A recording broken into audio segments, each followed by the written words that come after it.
देखिए मुझे लगता है कि लड़के के बदले लड़के की मांग होनी चाहिए। उसमें सिर्फ एक परिवार का चिराग नहीं बुझाया, उसने देश का एक उभरता हुआ इंटरनेशनल खिलाड़ी को सिर्फ लालच और जलन के कारण मार दिया। तो ऐसे घृणास्पद लोग सोसाइटी का हिस्सा बनने लायक नहीं है।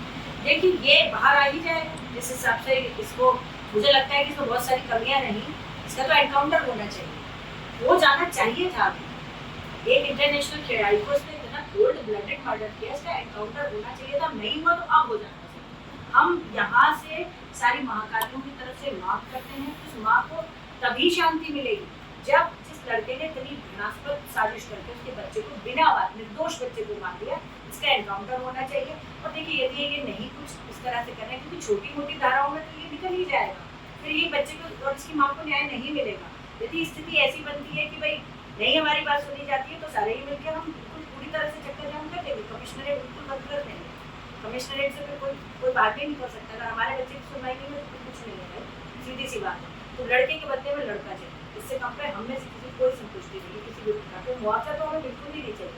हम सब लोग संपन्न लोग हैं और परिवार, हमारा परिवार इतना बड़ा है, हमारा गाँव इतना बड़ा है कि हमारे बेटे की कीमत जो है, हमारे बेटे की जान की कीमत 5 लाख रुपए नहीं है। हमें न्याय चाहिए।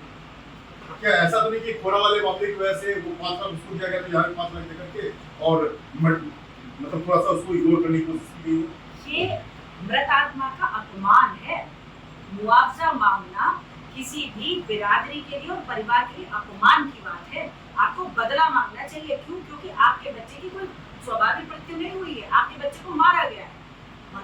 जान की कीमत सिर्फ जान है, और ये बात समझिए, जब तक आप ये नहीं कीजिएगा, बदला नहीं मिलेगा आपके बच्चे को, तो ऐसे ही बच्चों को चुन चुन के मारते रहेंगे। किसी आम बच्चे को छोड़िए, वो इंटरनेशनल प्लेयर था। क्या आप चाहती हैं उसका भी हाफ इनकाउंटर हो जाए? उसका फुल एनकाउंटर, हाफ एनकाउंटर का मतलब वो बहकाने की चीज हमें नहीं चाहिए, हमें मत बहकाइए।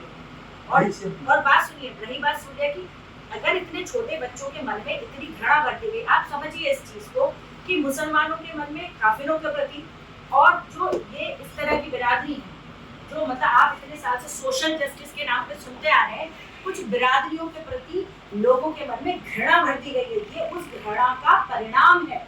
जिस यूजीसी का हम विरोध कर रहे थे, हम इसीलिए कर रहे थे कि आप इन बच्चों के मन में जो गिनी चुनी 5-6 बिरादरियां बच गई हैं, जिनके एक लड़का है, उनके आप सोचिए मतलब उस परिवार ने कैसे अपने बच्चों को वहां तक पहुंचाया। उन बच्चों के मन में घृणा भर दी गई कि तुम्हारे साथ 5000 साल से बुरा हुआ, तुम्हारे साथ ये हुआ, तुम्हारे साथ वो हुआ। जबकि देखिए आज की तारीख में तो उनके साथ कुछ नहीं, 80 साल से उन्हें सारे प्रिविलेजेस मिल रहे हैं ना। उसके बावजूद अगर हम कुछ बिरादरियों के बच्चों के प्रति मन में इतनी घृणा है, तो हमारे बच्चे जीवित रहेंगे कैसे? तो ये राजनीति ने जो घृणा गंदगी फैलाई है जातियों के नाम पे, सोशल जस्टिस के नाम पे, हम उसका परिणाम भुगत रहे हैं। चिराग एक परिणाम है।